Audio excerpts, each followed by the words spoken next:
Hello, it's Jansen. I just watched the new Lilo and Stitch movie in theaters and I would love to discuss it with you.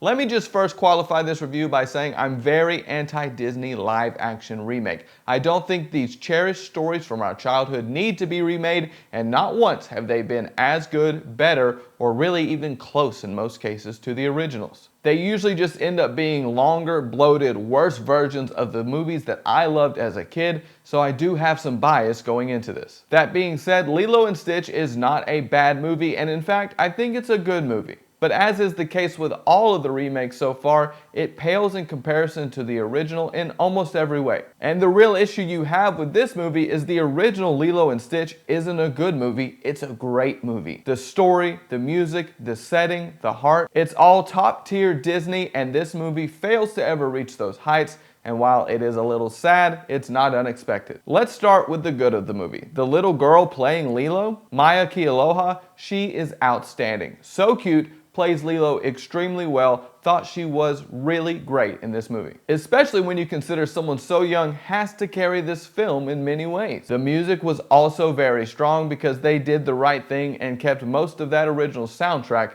and it showed. I also thought that the movie looked good visually. Stitch didn't look like he was out of place or a CGI monstrosity thrust into a live action world. He was done well. And then the overall story I did think had some good heart to it, and for about 90% of the movie really hit most of those same beats as the original, and that was effective. But when you really take the time to dive into this movie, it does have some big issues, and those do revolve around those deviations from the original Lilo and Stitch. Because those changes really change what I think Lilo and Stitch is all about as a movie as a whole. Let's talk about those. But before we do that, if you're enjoying this video, like the video and subscribe to the channel so we can talk about movies even more. Okay, back to the bad parts. First, my boy Jumba. In the original, he is an antagonist for most of the movie, but I would never classify him as a villain. And I wouldn't really even say he's evil. If anything, he was great comedic relief with a little rambunctious curiosity, let's call it. In this movie, they've eliminated the character of Captain Gantu, so they needed someone to track down Stitch with no remorse. So they gave that part to Jumba. And to me, I didn't like that at all. He isn't evil, he is not the bad guy. He's a guy who loves his creation and wants it back, but once his creation does something that he doesn't expect,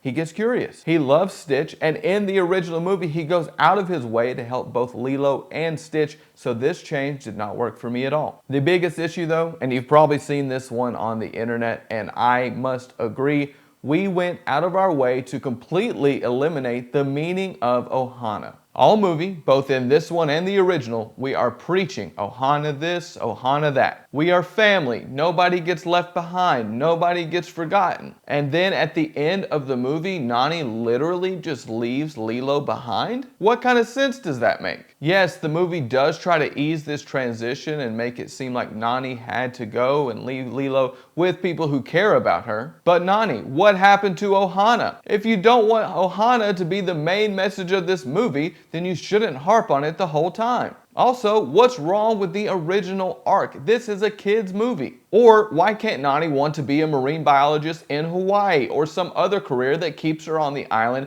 and doesn't take her away from Lilo? Are you really going to leave this young child alone when she's already lost both her parents? And now you're going to leave too? I'm sorry, but that sucks.